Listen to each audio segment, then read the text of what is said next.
Bonjour les filles, bonjour à toutes, bienvenue sur Prends ce qui te parle, le podcast pour les femmes qui veulent se reconstruire après une relation toxique. Alors dans toutes les manières qu'il y a de se reconstruire, de se reconnecter profondément à soi, il y a une façon que j'apprécie particulièrement, c'est le fait de se connecter à la nature et même plus particulièrement aux plantes médicinales. Alors pour ce sujet, j'ai une invitée spéciale, une invitée d'honneur et je vous présente Danielle Jadoul de chez Herbe Essentielle. Bonjour Danielle. Bonjour Amanda. C'est un honneur pour moi de t'inviter sur le podcast.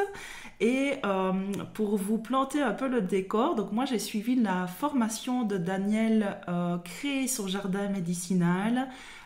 Et ça a été une expérience vraiment enrichissante pour moi sur tous les plans et justement ça fait partie aussi de ce chemin de reconstruction, de reconnexion profonde.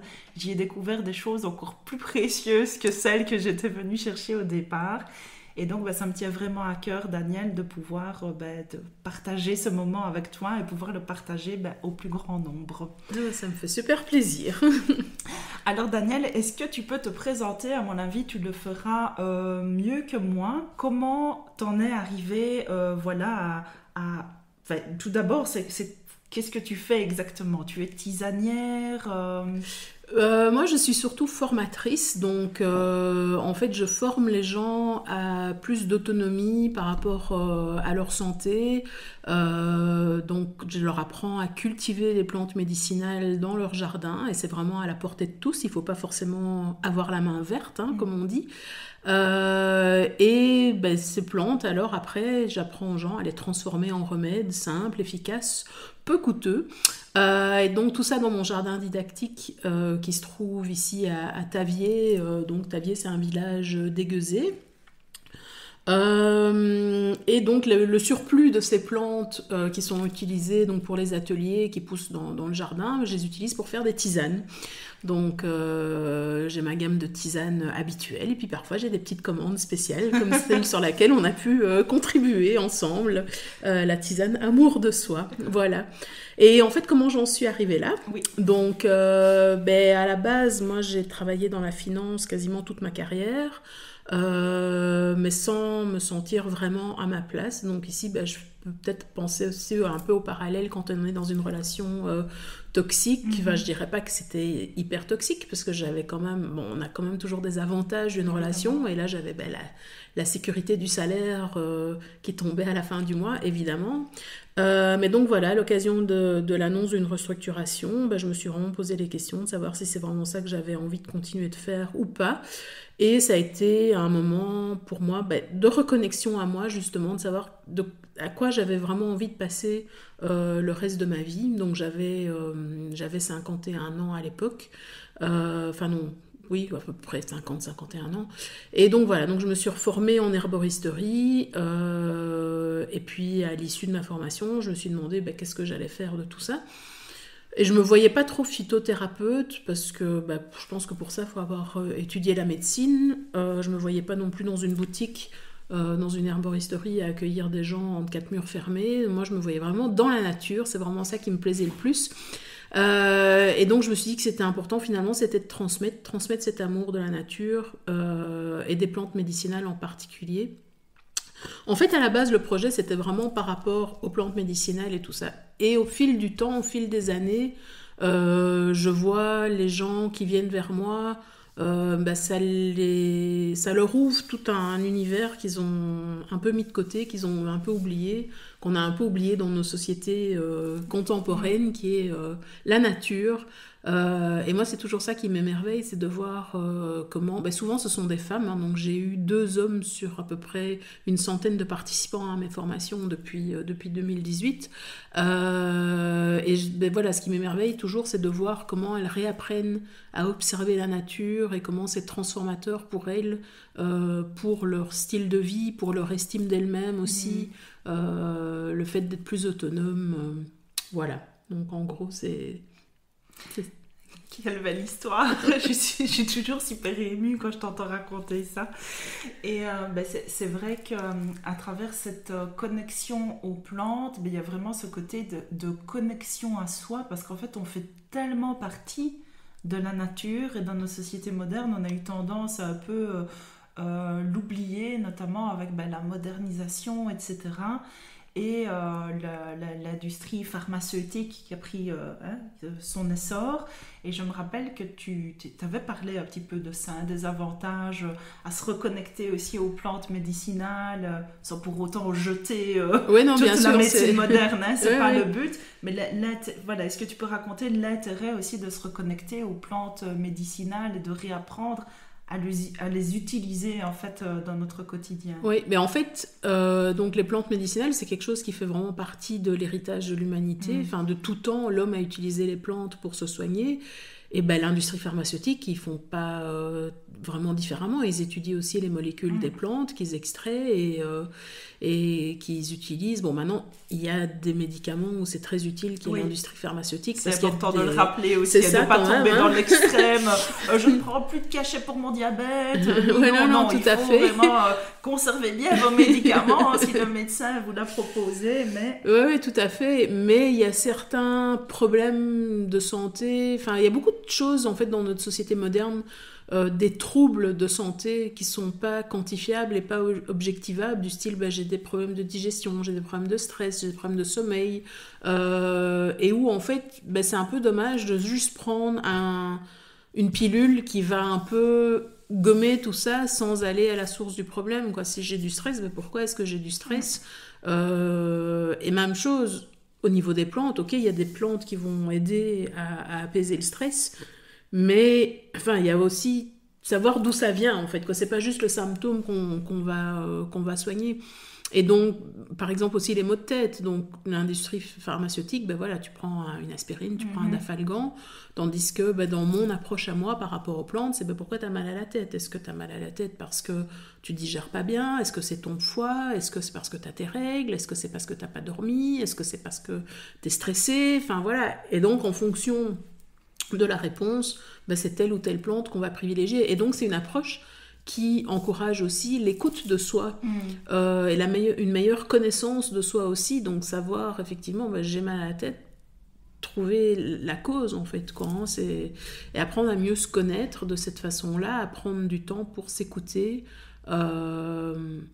respecter aussi, se respecter soi-même, parce que c'est vrai que souvent, si on va chez le médecin, le médecin, il va donner une solution clé en main, qui est le médicament.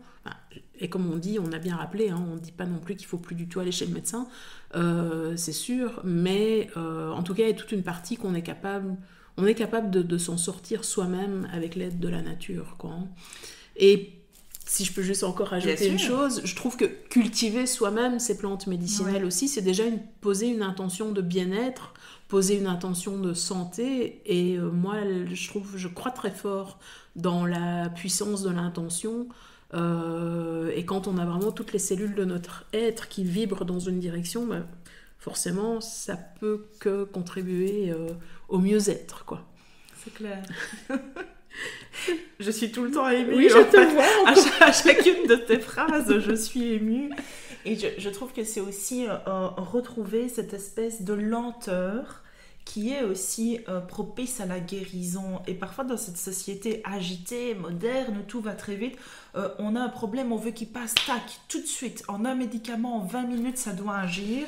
Alors que notre être, la guérison, alors moi, je m'adresse aux femmes qui sortent d'une relation toxique. Il y a un peu ce côté, la guérison de l'âme, la guérison du cœur. Mais c'est vraiment pareil pour tout. En fait, la guérison, elle prend du temps, c'est sûr. Et la nature, elle est très inspirante aussi pour ça. Elle nous aide vraiment, mais elle nous aide à cultiver aussi cette patience, en fait. Oui, effectivement. J'ai l'expérience ça chaque année quand je fais mes semis au printemps. Je peux tirer dessus, ça va pas pousser plus vite. Hein. Donc voilà, la nature, elle a un rythme, le rythme des saisons. Il y a un temps pour tout. Et effectivement, quand je sème une plante, c'est sûr que je ne vais pas pouvoir l'utiliser demain. Donc en attendant, il faudra que je trouve des solutions alternatives. Il faudra laisser cette plante arriver à maturité. Il faudra que je l'accueille, que je la sèche. pour pouvoir en faire des tisanes. Et le mode de remède privilégié quand on se soigne avec les plantes, c'est la tisane. Et donc faire une tisane, c'est encore aussi prendre un moment pour soi. En conscience. Voilà, exactement. Ça c'est important aussi de le souligner, quoi. Avec nos 5 sens, Oui, avec tout à fait. l'odorat, le goût, la vue, le toucher, se laisser imprégner par ce petit moment qu'on s'offre. Oui, tout à fait, ça c'est important. C'est vrai que ça, on n'a pas toujours, dans les sociétés modernes, c'est compliqué de prendre du temps pour soi, mais je pense que c'est très important. Ça fait partie du processus de guérison. Absolument. Alors Daniel, tu disais que tu avais développé donc une formation que moi j'ai suivie, mais ici tout le monde ne la connaît pas. Est-ce que tu peux nous parler de cette formation pour réapprendre? Enfin voilà, tu vas le raconter mieux que moi.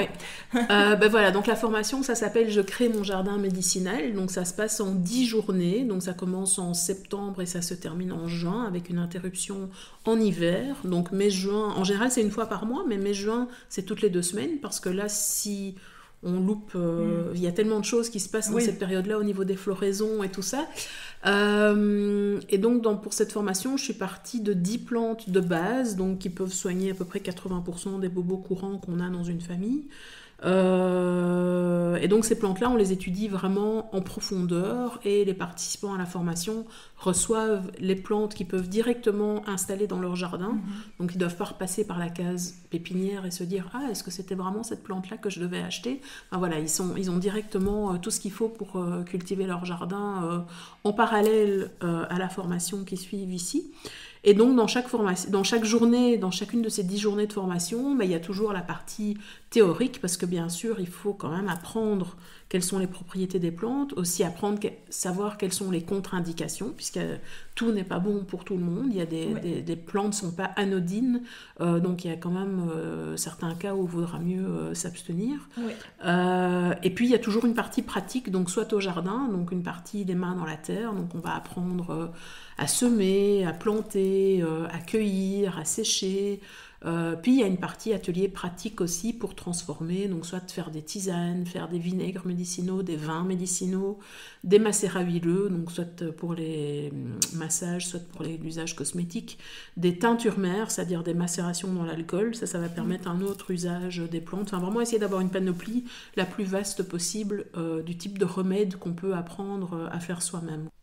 Et donc mon but finalement c'est de rendre vraiment les personnes autonomes, qu'elles apprennent à s'écouter, qu'elles puissent cultiver les plantes qui leur parlent, qui sont utiles pour elles et qu'elles sachent les transformer. Et en plus, toute cette autonomie, en fait, ça génère de l'estime de soi, parce que c'est super chouette de se dire « Ah mais je l'ai fait moi-même !» C'est trop bien de se soigner soi, de soigner ses proches. Tout à fait. C'est vraiment important, quoi. Tout à fait. Et il y a souvent dans ces remèdes qu'on fait soi-même pour soi et pour nos proches, il y a aussi beaucoup d'amour dedans. Il y a aussi cette vibration, tu vois, d'amour qu'on ne retrouve pas dans le petit paquet qu'on va acheter à la pharmacie. Ah non, ça c'est sûr. Non, ça c'est clair. Ça, c'est sûr que ça n'a rien à voir. Alors, tu disais que dans ta formation, il y a 10 plantes générales de base. Oui. Est-ce que tu peux nous parler peut-être de ces 10 plantes? Comme ça, les personnes peuvent peut-être les reconnaître. Parce que je pense que c'est des plantes que souvent on connaît, mais qu'on utilise parfois pour un épice ou un truc comme ça, mais on ne se rend pas compte à quel point elles ont des propriétés intéressantes pour la santé, si tu es d'accord. Oui, ça va, ok. La première plante qu'on voit, c'est l'échinacée, parce que l'échinacée, c'est la base, c'est la plante qui va aider à stimuler l'immunité. Donc ça, en plus au jardin, elle est vraiment magnifique, elle est spectaculaire, très belle. Elle est vraiment une très belle fleur. Si vous n'avez jamais vu, je vous avais vraiment marqué échinacée dans Google, vous aurez toute envie d'avoir des échinacées dans votre jardin, c'est trop beau. Voilà. Et puis ensuite on voit 2 arbustes fruitiers, donc c'est vrai qu'on aurait tendance à pas penser à ça comme étant une plante médicinale. Donc c'est le framboisier d'abord. Donc le framboisier, c'est les feuilles qu'on va utiliser en tisane, et en fait les feuilles du framboisier, elles sont très bonnes pour la femme, donc tout ce qui concerne les règles douloureuses, mais aussi la préparation à l'accouchement.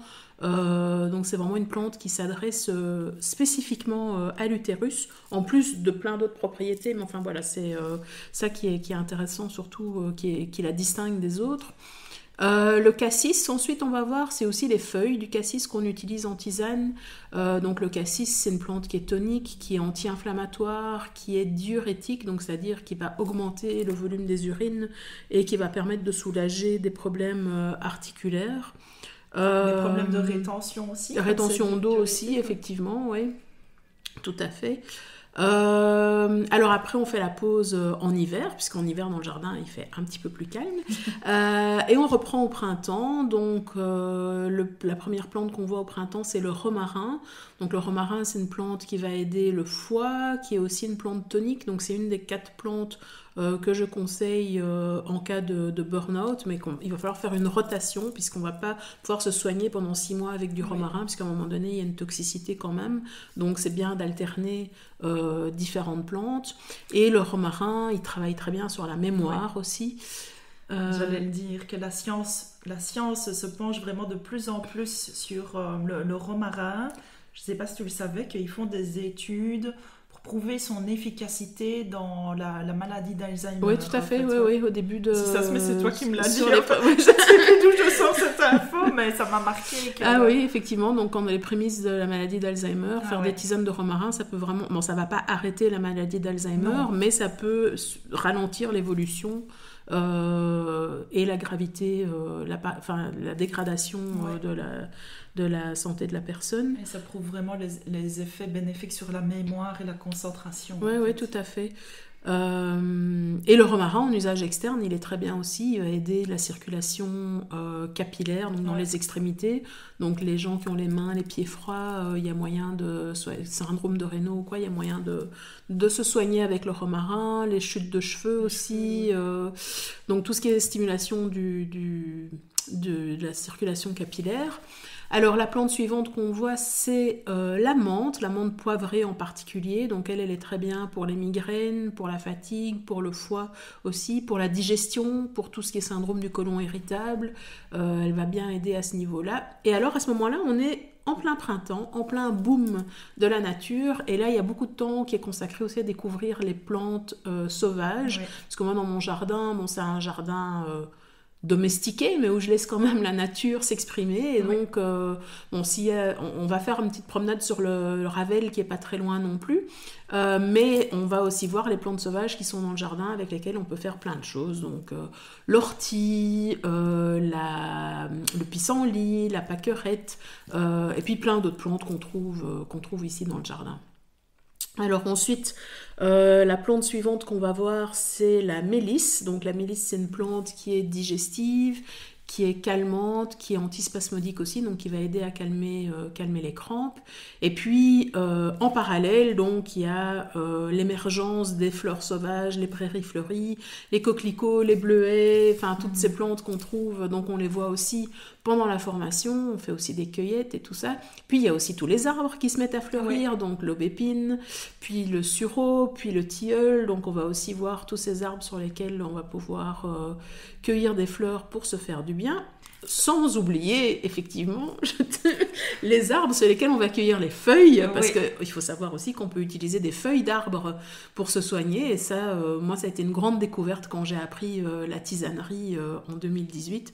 Donc, effectivement, on peut cueillir des feuilles de noisetier, des feuilles de bouleau, des feuilles de frêne, elles ont toutes des bonnes propriétés pour se faire du bien. Pas toujours en tisane, hein, c'est important de le préciser. Oui, des fois c'est en usage externe, des fois en tisane, enfin, ça dépend vraiment d'une plante à l'autre. Alors, dans mes 10 plantes, j'en étais où? Donc, il me manque la sauge, parce que qui a de la sauge au jardin n'a pas besoin de médecin. En fait, la sauge, elle sait tout faire. Elle est antibactérienne, antivirale, anti tout ce qu'on veut. Elle va aider pour la digestion, elle va aider pour la gorge, elle va aider pour les femmes en préménopause, elle va aider pour les maux de bouche, enfin voilà, elle a vraiment plein de propriétés. Au niveau des transpirations excessives aussi, enfin vraiment tout plein de choses intéressantes à propos de la sauge.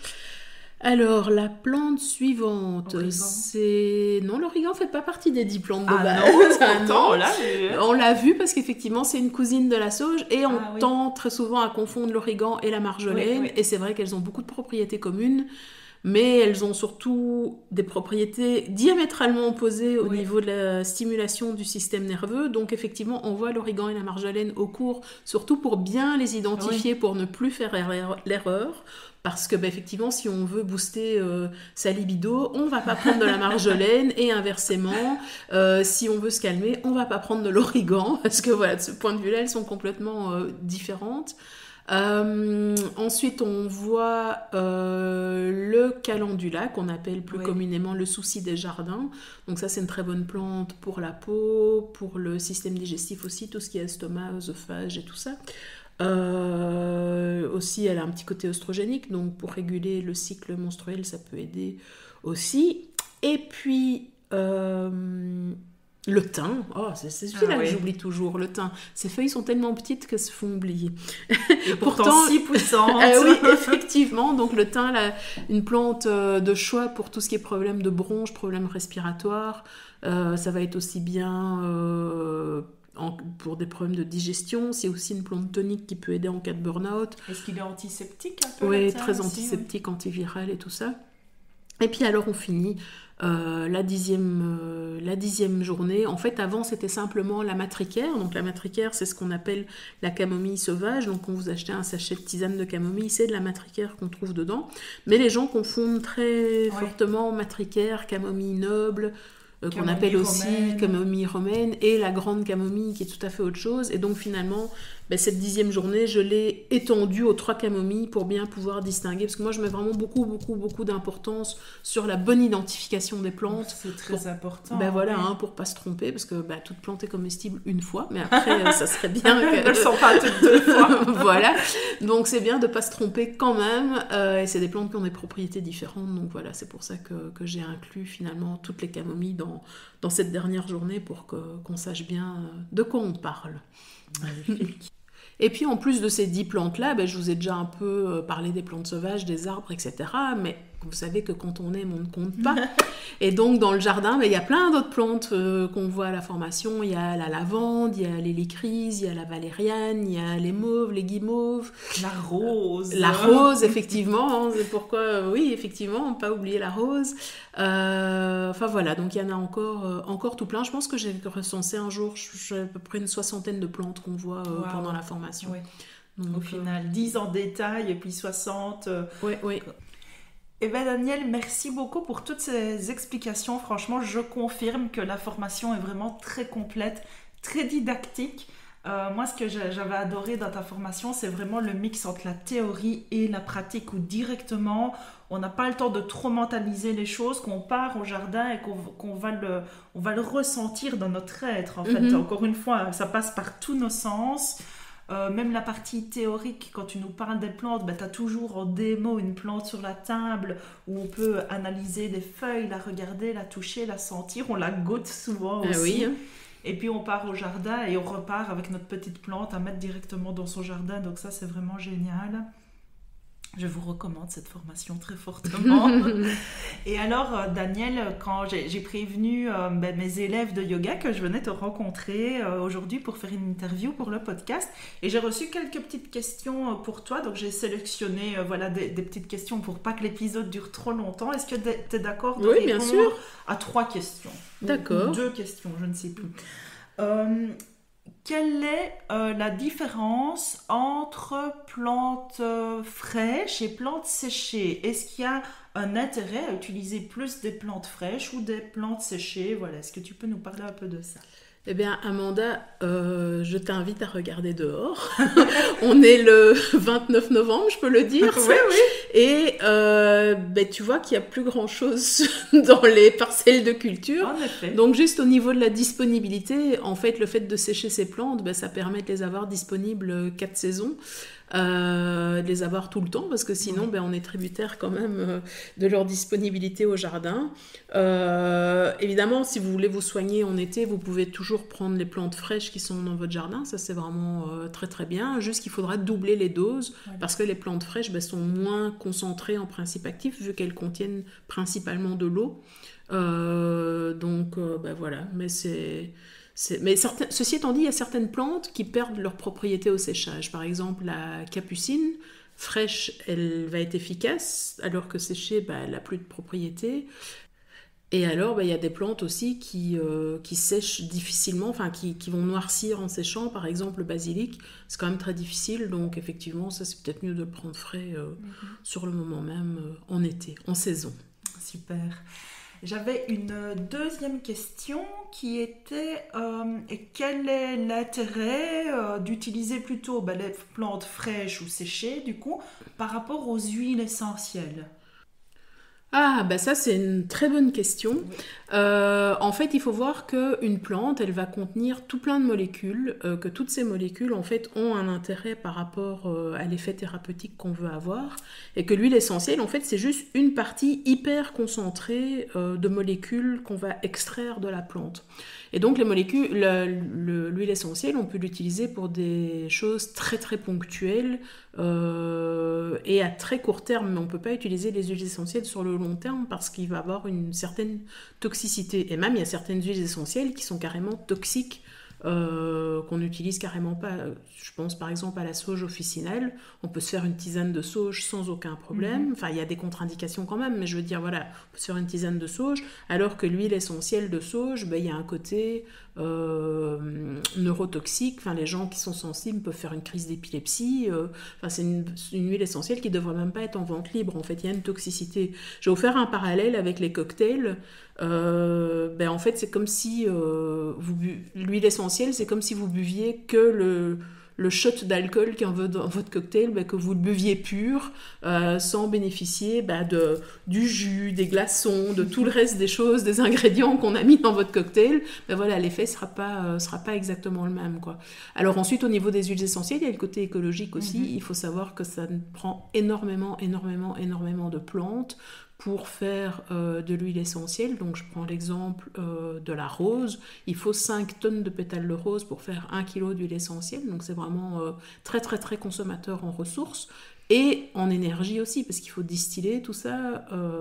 Donc ça, voilà, c'est pas la façon la plus écologique, on va dire, de consommer, de se soigner par les plantes. Mais ça peut être efficace pour des cas bien précis, bien ponctuels. Nickel, merci beaucoup pour ces explications, Daniel. Et alors une troisième et dernière question pour clôturer ce podcast. C'était une question peut-être un peu plus générale, ou peut-être non, au contraire plus précise, je ne sais pas trop, tu me diras. Une personne qui m'a demandé, ça m'intéresserait de connaître quoi prendre pour des inflammations généralisées, muscles, articulations, etc. Ok, c'est vrai que c'est un peu complexe. D'abord, c'est personnel. Moi, je connais pas la personne, je sais pas d'où viennent ces inflammations et tout ça. Mais l'inflammation chronique généralisée, comme ça, c'est souvent multifactoriel. Donc, il y a tout un côté émotionnel quand même dont il faut tenir compte. L'inflammation, souvent, c'est peut-être lié à de la colère. Donc, quand c'est la colère, il faut peut-être travailler le foie. Mais ce qu'on peut faire avec les plantes, c'est en tout cas gérer la douleur. Donc il y a des plantes qui vont être des bons anti-inflammatoires, soit en usage local, donc on va pouvoir faire des massages avec des plantes qui vont aider, ou en tisane, il y a par exemple la reine des prés ou le cassis même, qui sont tous les deux anti-inflammatoires. Enfin, la reine des prés, elle a en plus le côté antalgique, en fait c'est l'aspirine végétale, donc elle va aider à calmer la douleur. Donc on peut gérer la douleur et tout ça avec les plantes, mais je pense que c'est quelque chose. Il faut voir l'alimentation de la personne aussi. Il y a des aliments qui sont pro-inflammatoires, le gluten, le sucre, les produits laitiers, etc. Enfin voilà, il y a tout. C'est vraiment une approche multidisciplinaire en fait, et je pense que c'est pas quelque chose. Il faut vraiment l'attaquer sous plusieurs facettes, quoi. Et se faire accompagner aussi. Oui. L'équilibre du système nerveux végétatif aussi, la gestion du stress, oui, c'est ça, c'est vraiment... Oui, tout à fait. C'est pas très simple. Non, mais la personne aura déjà quelques pistes. Voilà. Daniel, un tout grand merci pour écoute, avec plaisir. Toutes ces explications que moi je trouve toujours très passionnantes. Daniel, si à l'issue de cet épisode, il y a des personnes qui ont envie de te retrouver, d'être au courant de ton actualité, voilà, où est-ce qu'elles peuvent prendre contact avec toi Eh bien, il y a d'abord la page Facebook, donc Herbes Essentielles au pluriel. J'ai une page Instagram aussi, et sinon il y a le site donc www.herbeessentielle tout en un mot et tout au pluriel, donc il y a un moment ça fait beaucoup de E et de S au milieu, mais c'est juste .com. Et alors il y a une page, enfin il y a un onglet contact où vous pouvez vous inscrire pour vous abonner à la newsletter, et alors je suis peut-être super bien connectée aux plantes médicinales, mais je suis un peu moins experte de marketing, et donc je vous promets que je vous assomme absolument pas de newsletter. Je pense que j'en envoie 3 ou 4 par an, ce qui est vraiment pas suffisant en réalité, mais voilà, c'est si vous vous inscrivez, en tout cas je promets de pas vous abreuver de mails à tout bout de champ. Mais peut-être qu'ils ont envie de recevoir des mails à tout bout de champ. Ah bah oui, une alors... semaine, une plante. Je mettrai toutes ces infos en description de l'épisode de podcast. Ah ben super, merci beaucoup Amanda, en tout cas c'était chouette. Avec plaisir, merci à toi aussi Daniel, et peut-être à une prochaine fois sur le podcast. Ah, avec un immense plaisir. Bisous bisous tout le monde. Et voilà, l'épisode du jour est terminé. S'il t'a plu, n'hésite pas à t'abonner, à liker, mettre des étoiles, un petit commentaire et à partager avec une personne à qui ça ferait du bien. Tu sais, ces petites actions permettent de mieux faire connaître ce podcast et ça me fait très chaud au cœur. Alors je te dis déjà merci, à la semaine prochaine, et d'ici là, on se retrouve sur Instagram. Bisous!